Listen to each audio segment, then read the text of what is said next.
నమస్తే JDR news కి స్వాగతం. బులెటిన్ ముందుగా హెడ్లైన్స్. కల్పక్క మన రియాక్టర్ కు క్రిటికాలిటీ, భారత్ కు గర్వకారణమని మోడీ ప్రశంసలు.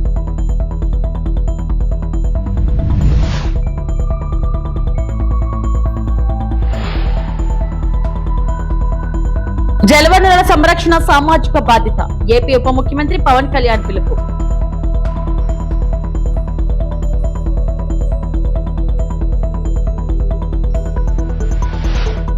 ఏబిఎన్ ఆఫీసును చుట్టుముట్టిన వైఎస్ఆర్సీపీ నేతలు.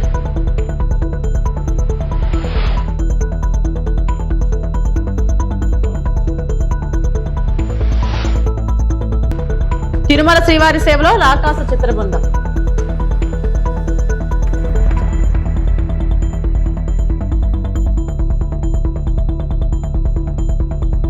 భారతదేశపు అణుశక్తి రంగంలో కీలక మైలురాయిగా నిలిచిన కల్పక్కంలోని తొలి స్వదేశీ prototype fast breeder reactor criticality సాధించడాన్ని ప్రధాని మోడీ ప్రశంసించారు. ఇది భారత అణుశక్తి ప్రయాణంలో కీలక దశగా దేశం గర్వించదగ్గ శాస్త్రీయ విజయంగా అభివర్ణించారు. 3 దశల అణుశక్తి కార్యక్రమంలో ఇది 2వ దశకు చెందిన ముఖ్యమైన ప్రాజెక్ట్ అని తెలిపారు.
జలమే జీవమని, నీటి వనరుల సంరక్షణ కేవలం ప్రభుత్వ బాధ్యత మాత్రమే కాదు, సామాజిక బాధ్యత అని ఏపీ ఉప ముఖ్యమంత్రి పవన్ కళ్యాణ్ పిలుపునిచ్చారు. విజయవాడ నగర శివారు కానూరులోని Andhra Pradesh state institute of rural development కార్యాలయంలో గ్రామీణ త్రాగునీటి సరఫరా వ్యవస్థలో జలవనరుల స్థిరత్వం అనే అంశంపై నిర్వహించిన ఒకరోజు కార్యశాలకు ముఖ్య అతిథిగా పవన్ పాల్గొన్నారు.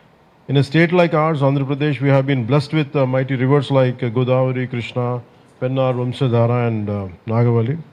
And it has been always a land of where water shapes its civilization, agriculture and economy.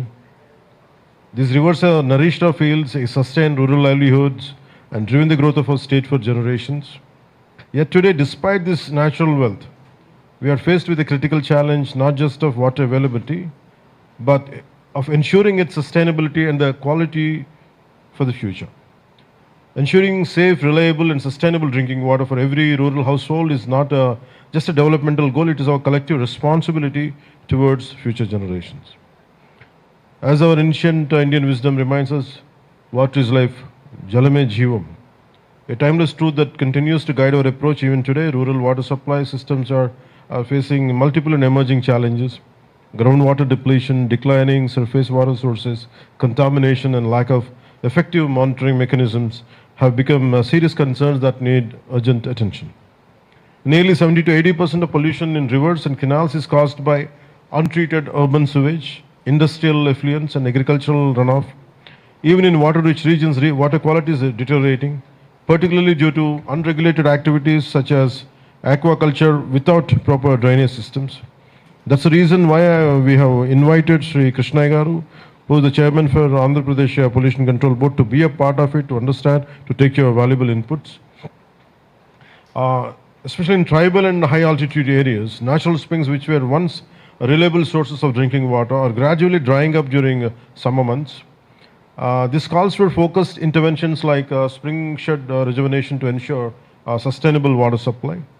It is also observed that some rural water supply systems were implemented without identifying dependable and sustainable sources, leading to non-functional systems. This highlights the importance of scientific planning and evidence-based source identification. We must strengthen technical capacity, adopt modern tools, and establish standardized protocols. Equally important is community participation, and sustainable water management cannot be achieved without people's involvement. This workshop assumes great significance in the context of Jal Jeevan Mission 2.0, which now focuses on long-term water security and sustainable service delivery. In this regard, I acknowledge the vision of the Honorable Prime Minister Shri Narendra Modi ji and the guidance of the Honorable Union Minister for Jal Shakti Shri C.R. Patil ji. I also convey my regards to the Honorable Chief Minister Shri Nara Chandrababu Naidu Garu for prioritizing sustainable water management in the state. Aligned with these efforts, the government of Andhra Pradesh has launched a 100-day water conservation drive from 6th April to 14th July 2026, focusing on groundwater recharge, rainwater harvesting, and aquifer management, and with active community participation. ABN Radhakrishna బూతురాతలపై వైఎస్ఆర్సీపీ ఆందోళన నిర్వహించింది. హైదరాబాద్ లోని ABN office ను ముట్టడించింది. ABN office ఎదుట మాజీ మంత్రులు, YCP ఎమ్మెల్యేలు, నేతలు నిరసనకు దిగారు. ధర్నాలో వైసీపీ నేతలు అంబటి రాంబాబు, ఆదిమూలపు సురేష్, మేరుగ నాగార్జున, లక్ష్మీ పార్వతి, విశ్వరూప్, శ్రీకాంత్ రెడ్డి, తాటిపర్తి చంద్రశేఖర్, మార్కాని భరత్, కారుమూరి ఇజ్రాయెల్ తదితరులు పాల్గొన్నారు. ఏబిఎన్ రాధాకృష్ణ రాతలు జర్నలిజానికి మాయని మార్చాని వైఎస్ఆర్సీపీ నేతలు అన్నారు. విలువలు దిగజార్చేలా ఏబిఎన్ రాధాకృష్ణ రాతలు ఉన్నాయని చెప్పారు. మహిళలను రాధాకృష్ణ అవమానించారని తెలిపారు. రాధాకృష్ణది జర్నలిజం కాదని బ్రోకరిజం అని చెప్పారు. మహిళలకు ఏబిఎన్ రాధాకృష్ణ క్షమాపణలు చెప్పాలని డిమాండ్ చేశారు.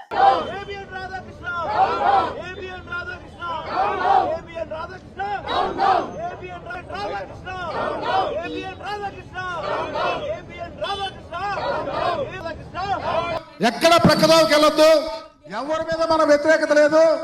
ఈ రాష్ట్రంలోనే కాదు దేశంలోనే మహిళలను కించపరిచినటువంటి ఈ యొక్క ఏబిఎన్ రాధాకృష్ణ గారి యొక్క ఆలోచనలు ప్రజాస్వామ్యానికి విరుద్ధంగా ఉన్నాయి.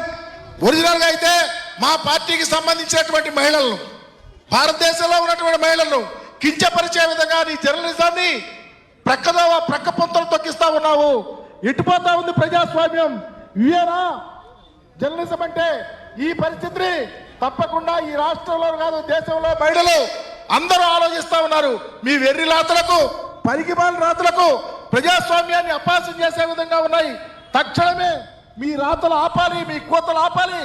ఈరోజు దేశమంతా నివిరిపోయే విధంగా మహిళా లోకాన్ని మీరు కించపరిచే విధంగా మీ రాతలను ఖచ్చితంగా ఖండిస్తూ, తప్పకుండా ఇదే కాదు రాబోయే రోజుల్లో రాష్ట్ర వ్యాప్తంగా, దేశవ్యాప్తంగా మీరు రాసిన రాతల మీద ఉద్యమం కూడా రాబోతా ఉంది.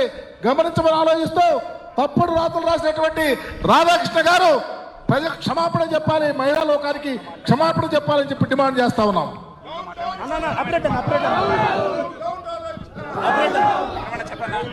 ఏదైతే సభ్య సమాజం చిక్కుపడేలా యావత్ దేశ ప్రజానికం, మహిళలు ముఖ్యంగా మహిళలకు సిగ్గుపడే విధంగా ఏదైతే ఏబిఎన్ రాధాకృష్ణ గారు వ్యాఖ్యలు చేశారో వెంటనే బేసరతగా దేశ మహిళా లోకానికి క్షమాపణ చెప్పాల్సిన ఆవశ్యకత ఉంది. అంతేకాదు ఈరోజు ఏబిఎన్ రాధాకృష్ణ గారు బహిరంగ తన పత్రిక ద్వారా క్షమాపణ చెప్పి మహిళలకి కేవలం ఆయన బహిరంగ క్షమాపణ చెప్పాలని వైఎస్ఆర్ కాంగ్రెస్ పార్టీ డిమాండ్ చేస్తుంది. కేవలం వైఎస్ఆర్ కాంగ్రెస్ పార్టీ మహిళనే కాదు, దేశ ప్రధానికాన్ని, దేశ మహిళల్ని ఏబిఎన్ రాధాకృష్ణ గారు చేసిన వ్యాఖ్యలు తీవ్రంగా బాధించాయని తెలియజేసుకుంటూ, జర్నలిజం పట్ల ఏమాత్రం విశ్వాసం ఉన్నా వెంటనే బహిరంగ క్షమాపణ చెప్పి మీ వ్యాఖ్యలు వెనక్కి తీసుకోవాలి. అప్పటిదాకా ఈ ఉద్యమం ఆగదని తెలియజేసుకుంటున్నాను. ఏపీ రాష్ట్రంలో ప్రాంతీయ అసమానతలు పెరుగుతున్నాయని, ఇదే పరిస్థితి కొనసాగితే భవిష్యత్తులో మరో రాష్ట్రం కోసం ఉద్యమం మొదలయ్యే అవకాశం ఉందని హెచ్చరించారు మాజీ మంత్రి, వైఎస్ఆర్ కాంగ్రెస్ పార్టీ సీనియర్ నేత ధర్మాన ప్రసాదరావు.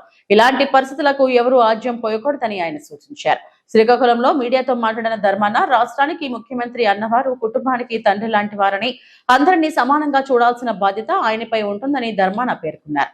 అయితే ప్రస్తుత పరిస్థితుల్లో ముఖ్యమంత్రి ఒక ప్రాంతానికే పరిమితమై ఉన్నట్టు కనిపిస్తున్నారని విమర్శించారు. అమరావతిని ప్రజల రాజధానిగా పేర్కొంటున్నారని, కానీ అది నిజంగా ప్రజల రాజధానా అనే ప్రశ్నను ప్రతి ఒక్కరూ తమ మనసులో వేసుకోవాలని అన్నారు.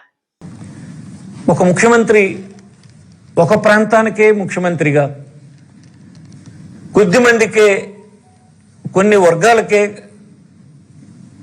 సంపన్నులైనటువంటి కొద్ది మందికే ప్రయోజనం కలిగేటట్టుగా నిర్ణయాలు చేయడానికి ప్రయత్నం చేయడం చాలా ఆవేదన కలిగిస్తుంది. రాష్ట్రంలో ఉండేటువంటి విజ్ఞులైనటువంటి పౌరులందరికీ అని ఈ సందర్భం మనవి చేస్తున్నాం. రాష్ట్రంలో ఈనాడు ముఖ్యమంత్రి గారు చెప్తుందండి ఏమంటే ఇది ప్రజల రాజధాని అని పెద్ద గొంతెత్తి అరుస్తున్నారు. నిజంగా మీ మనసును మీరు ప్రశ్నించుకోండి. ఇది ప్రజల రాజధానా? మనకేం చెప్తుంది అనుభవం? మీరు ముఖ్యమంత్రిగా 2 రాష్ట్రాలు కలిసిన రోజున కూడా మీరు ముఖ్యమంత్రిగా పనిచేశారు. ఆనాడు వేసినటువంటి కృష్ణ కమిషన్ ఏం చెప్పింది? తెలంగాణలో ఉద్యమం రావడానికి 2 ప్రధానమైన కారణాలని ఆ కమిషన్లో కృష్ణ కమిషన్ మీకు పేర్కొంది. ఏం పేర్కొంది? మన రాజ్యాంగం చెప్పినటువంటి అప్రోచ్ జగన్మోహన్ రెడ్డిది, ప్రధానమంత్రి జవహర్లాల్ నెహ్రూ చెప్పింది జగన్మోహన్ రెడ్డి అప్రోచ్. కన్ఫ్యూజ్ చేసి మీరు జనంకి అన్యాయం చేయాలని చూస్తున్నారు. ఆయన తిట్టే పని మానేసి మమ్మల్ని అడుగుతున్నారు. అదే సార్, అంటే డిసెంట్రలైజేషన్ విషయంలోనే కర్నూలు, అమరావతి, విశాఖ ఇప్పుడు మావికన్ అనేది ఏం మారలేదు. పోనీ ఇదేనా చేయండి. ఇంత డిజాస్టర్ మీరు చేసేదానికంటే ఒక గొయ్యిలో ప్రమాదం ఉన్న ప్రాంతంలో పంట భూముల్లో శివరామ కమిటీ చెప్పినటువంటి దానికి వ్యతిరేకంగా, చట్ట వ్యతిరేకంగా చేస్తున్నటువంటి దానికంటే అదేనా చేయండి. అది డీసెంట్రలైజ్ 20,000 తోటి అయిపోతుంది. అదైతే 2 కోట్లు అవుతుంది, 2 లక్షల కోట్లు అవుతుంది. డీసెంట్రలైజ్డ్ అప్రోచ్ వైసీపీది కాదు, ఇది రాజ్యాంగబద్ధమైనటువంటి పిలుపు. Decentralised approach, it's a decentralised approach. మావి కన్నా ఇంకొకటి కాదు. రాజ్యాంగం చెప్పినట్టు వైసీపీ ప్రభుత్వం నడుస్తుంది. మన పెద్దలు ఇచ్చినటువంటి డైరెక్షన్ ప్రకారం నడుస్తుంది. ఈ పేద ప్రాంతాల ప్రజల తాలూగా కన్నీరుని తొడవడానికి, ఆకలిని తీర్చడానికి వైసీపీ ప్రభుత్వం చేస్తుంది. చంద్రబాబు లాగా ధనవంతుల కోసం పనిచేసి, కొద్ది మంది కోసం పనిచేసి, ఆఖరికి భారత ప్రభుత్వానికి కూడా బ్లాక్మెయిల్ చేసి ఒక రాజ్యాంగ సవరణ కేవలం కొద్ది మంది ప్రయోజనం కోసం చేసే స్థితికి జారినటువంటి పరిస్థితులు చాలా సిగ్గుపడుతున్నాను నేను. విశాఖపట్నంలో పేదలకు ఉచిత వైద్య సేవలు అందిస్తున్న డాక్టర్ కాండ్రేగల వెంకట రామ్కుమార్ సేవలను పోలీస్ కమిషనర్ డాక్టర్ శంకరప్రతాప్ బాగ్చి అభినందించారు. లక్ష్మీ గాయత్రి ఆసుపత్రి ఆధ్వర్యంలో ఆర్టీసీ కాంప్లెక్స్ సమీపంలోని నిరాశ్రయ గృహంలో ఉచిత వైద్య శిబిరాన్ని నిర్వహించారు. ఈ కార్యక్రమాన్ని పోలీస్ కమిషనర్ డాక్టర్ శంకరప్రతాప్ బాగ్చి ప్రారంభించారు. 11 ఏళ్లుగా ట్రస్ట్ ద్వారా సుమారు 600 మందికి ఉచిత వైద్య శిబిరాలు నిర్వహిస్తూ పేదలకు సేవలందిస్తున్న డాక్టర్ రామ్ కుమార్ ను సిపి ప్రత్యేకంగా అభినందించారు. ప్రతి నెల ఉచితంగా వైద్యం, మందులు అందించడమే కాకుండా ఈసారి నిరాశ్రయుల కోసం 20 బియ్యం బస్తాలను కూడా అందజేశారు. ఆపరేషన్ జ్యోతిర్మయలో భాగంగా నిర్వహించిన ఈ కార్యక్రమంలో పేదలు, వృద్ధులు పెద్ద సంఖ్యలో పాల్గొన్నారు. అవసరమైన వారికి ఎప్పుడైనా మందులు అందుబాటులో ఉంటాయని డాక్టర్ రామ్ కుమార్ తెలిపారు. ఈ కార్యక్రమంలో ఆసుపత్రి డాక్టర్లు, సిబ్బంది, జనసేన డాక్టర్స్ సెల్ ప్రతినిధులు పాల్గొన్నారు. ఈరోజు ప్రపంచ ఆరోగ్య దినోత్సవ సందర్భంగా ఏయుటిడిలో ఏర్పాటు చేసిన ఈ ఉచిత వైద్య శిబిరము మరియు సరుకుల పంపిణీ కార్యక్రమంలో పాల్గొనడం నేను నా అదృష్టంగా భావిస్తున్నాను. ఈ చక్కటి కార్యక్రమం ఏర్పాటు చేసిన లక్ష్మీ గాయత్రి వెల్ఫేర్ సొసైటీ మరియు లక్ష్మీ గాయత్రి హాస్పిటల్స్ డాక్టర్ రామ్ కుమార్ గారికి మరియు మిగిలిన సభ్యులందరికీ హృదయపూర్వక ధన్యవాదాలు, కృతజ్ఞతలు. ఏయుటిడిలో వాసు గారికి పనిచేస్తున్న వాసు గారికి కూడా మా యొక్క అభినందనలు, ధన్యవాదాలు. ఇక్కడ ఉన్నటువంటి నిరాశ్రయులు, బిచ్చం అడిగే వాళ్లకు మంచి వైద్యం చేయడం, మంచిగా కేర్ తీసుకోవడం, 3 పూట్ల భోజనం పెట్టడం, వాళ్ళు శారీరకంగా, మానసికంగా, సామాజికంగా ఆరోగ్యంగా ఉండడానికి అన్ని ఏర్పాట్లు చేయడం అది చిన్న విషయం కాదు. అది చాలా పర్ఫెక్ట్గా చేయడం అది ఏయుటిడి వాసు గారికి ఆ క్రెడిట్ వర్తిస్తుంది. ఆయనకు చేయూత ఇవ్వడానికి ఈరోజు Lakshmi Gayatri hospital and welfare society ముందుకు రావడం, అది కాకుండా ప్రతి నెల ఇలాగే మెడికల్ క్యాంప్ అండ్ సరుకుల పంపిణీ ప్రోగ్రాం పెట్టామని ఆయన హామీ ఇవ్వడం, అది కూడా మా అందరికీ చాలా సంతోషం. సో నేను ఈ సందర్భంగా అందరికీ తెలియజేస్తున్నాం, మన ఆరోగ్యం అంటే శారీరక ఆరోగ్యం కాకుండా మానసిక ఆరోగ్యం, సామాజిక ఆరోగ్యం కూడా మనం గుర్తుపెట్టుకోవాలి. ఈ సంవత్సరం ప్రపంచ తిరుమల శ్రీవారిని రాకాస చిత్ర బృందం దర్శించుకుంది. మంగళవారం విఐపి ప్రారంభ విరామ దర్శన సమయంలో నిర్మాత నిహారిక కొణిదల, నటీనటులు సంగీత్ శోభన్, నయన్ సారిక స్వామివారిని దర్శించుకుని మొక్కులు చెల్లించారు.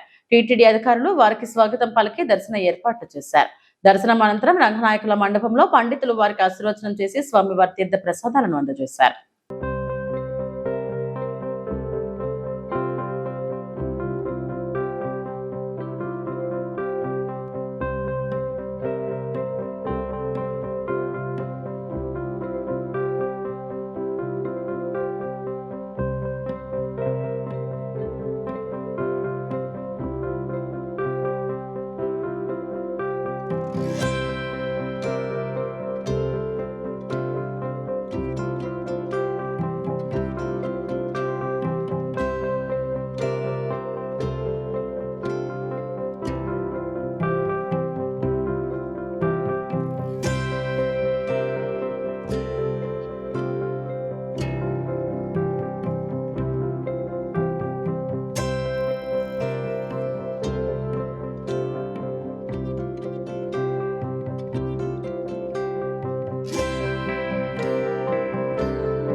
నమస్కారం అండి. ఇప్పుడే శ్రీవారి దర్శనం చేసుకొని వస్తున్నాం.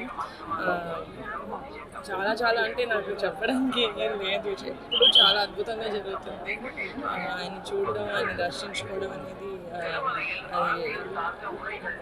చేసుకుని వచ్చిన దర్శనమైన ప్రతిసారి అది ఏదో చాలా పెద్ద బ్లెస్సింగ్ లాగా ఫీల్ అవుతాను నేను. చాలా చాలా పాజిటివ్గా ఉందండి. మా సినిమా చాలా మంచిగా ఆడుతుంది.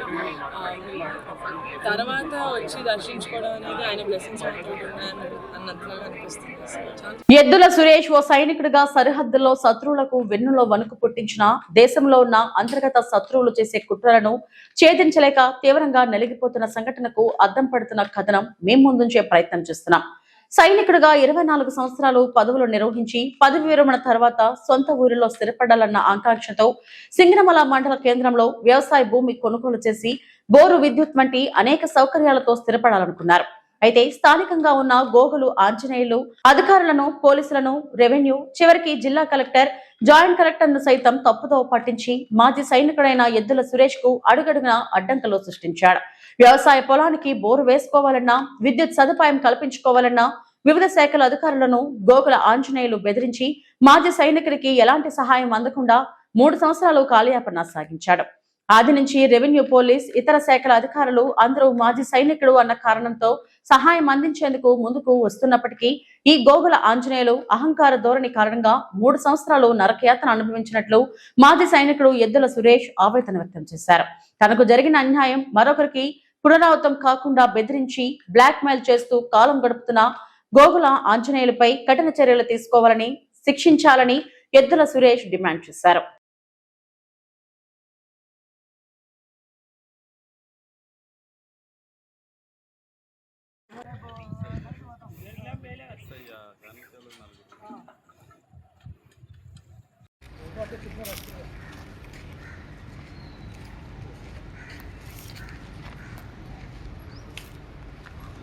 నా పేరు ఎద్దుల సురేష్, మాజీ సైనికుని. ఆర్మీలో నేను 24 సంవత్సరాలు సర్వీస్ చేసి నాకు వచ్చిన డబ్బులతో వ్యవసాయం కొరకు వ్యవసాయ భూమి కొని నేను బోర్లు వేసుకోవడం జరిగినది. నేను గత 3 సంవత్సరాల నుంచి నాకు కరెంటు కనెక్షన్ ఇవ్వకుండా అడ్డుపడతా ఉంటే అధికారులందరూ, కలెక్టర్ గారు, ఎస్సీ గారు, ఏడీ గారు, డిఈ గారు, రెవెన్యూ డిపార్ట్మెంటు తహసీల్దార్ గారు, ఆర్ఐ గారు, ఈఆర్ఓ గారు అందరూ నాకు సహకరించి మొత్తం ఎంక్వైరీ చేసి సర్వే చేపించి ఈ బోర్ల సమస్యలు 3 ఏళ్ల నుంచి ప్రాబ్లం ఉన్నాయని చెప్పి కలెక్టర్ గారు ఆదేశాలు ఇచ్చిన తర్వాత అంతా మొత్తం రెవెన్యూ డిపార్ట్మెంటు, తహసీల్దార్ గారు అందరూ వచ్చి ఏడీ గారు మళ్ళా నా పొలంలో మళ్ళా ఒక్కసారి కాదు 5 సార్లు సర్వే చేసి నాకి న్యాయం చేశారు.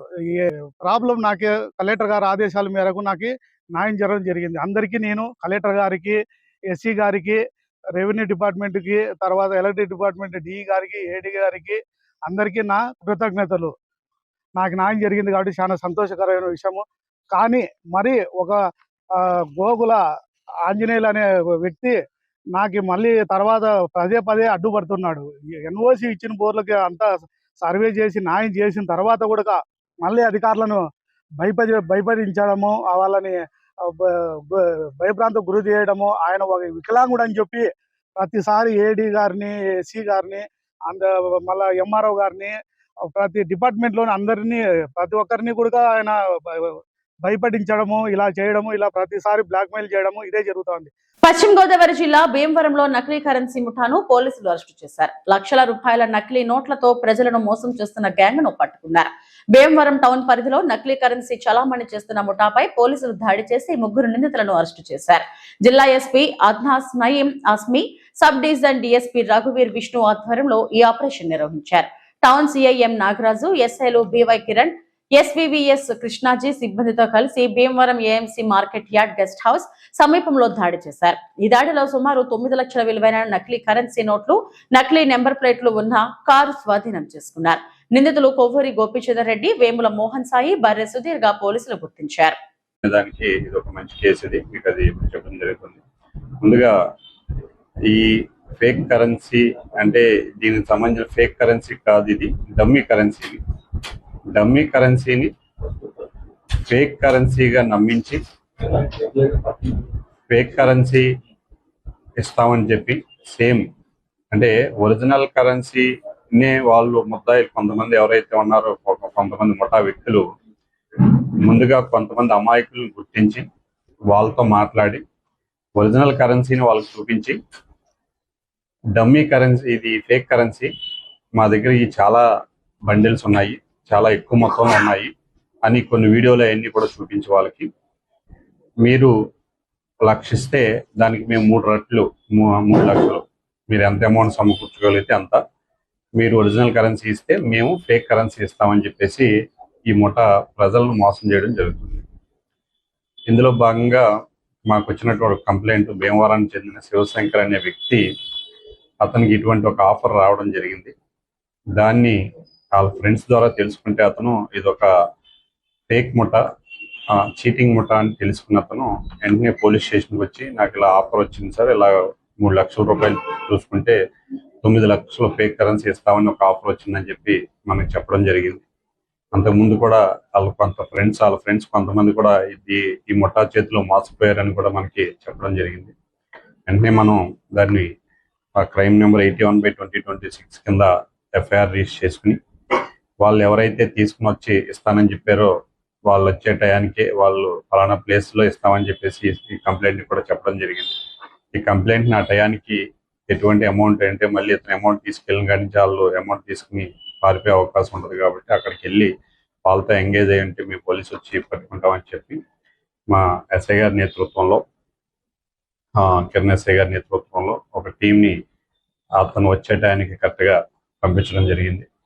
పంపించిన తర్వాత అక్కడ అనుకున్నట్టుగానే ఒక బ్రజా కారులో ఒక 2 వ్యక్తులు వచ్చి ఈ అమౌంట్ ఏదైతే ఈ నోట్స్ చూపిస్తూ ఉండగా వాళ్ళని చాకచక్యంగా వాళ్ళిద్దరిని కూడా పట్టుకుని ఈ ఏదైతే ఫేక్ కరెన్సీ అని చూపిస్తున్నారో వాటిని పరిశీలించడం జరిగింది. వీటిని పరిశీలిస్తే ఈ 18 కట్లు అంటే ఇతను 3 లక్షల రూపాయలు అమౌంట్ ఇస్తా అన్నాడు, అతను 9 లక్షలు ఇవ్వాలి, అది డీలు. ఈ 18 కట్లలో పైన ఒక 2 కట్లు, కింద ఒక 2 కట్లు మాత్రమే, అవి కూడా ఒరిజినల్స్ కాదు, పై నోట్లు కింద నోట్లు మాత్రం ఒరిజినల్ పెట్టి రిమైనింగ్ అన్నీ కూడా డమ్మీ కరెన్సీ అన్నమాట.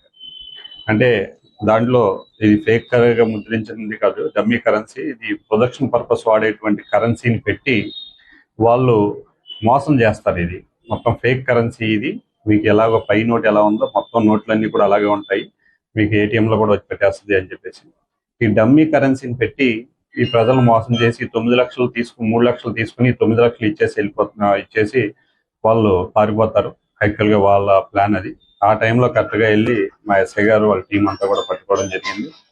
తర్వాత అక్కడ వాళ్ళు వేసుకొచ్చిన కారు వాటిని అన్నిటిని కూడా పరిశీలించినప్పుడు ఆ కారులో ఈ డమ్మీ కరెన్సీ దాదాపుగా 400 బండిల్స్, అంటే దాని విలువ మామూలుగా ఈ 500 నోట్స్ రూపీస్లో ఉంది కాబట్టి అది డమ్మీ కరెన్సీ.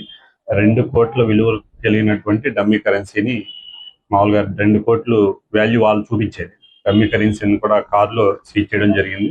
అదేవిధంగా వీళ్ళు వాడుతున్నటువంటి కారుని కూడా మనం చూస్తే ఈ వ్యక్తి ఎవరైతే ఉన్నారో వీళ్ళిద్దరు వ్యక్తుల్లో ఒక వ్యక్తి ఏమో కొవ్వూరి గోపీచంద్ర రెడ్డి అలియాస్ గోపి, ఇతను బిక్కవోలు మండలం కాపువరం గ్రామం అవుతుంది. అలాగే ఇంకొక వ్యక్తి వేముల మోహన్ సాయి, తండ్రి దుర్గారావు, ఇతనిది జంగారెడ్డిగూడెము. ఇవి ఇప్పటివరకు నా బులెటిన్ అప్డేట్స్.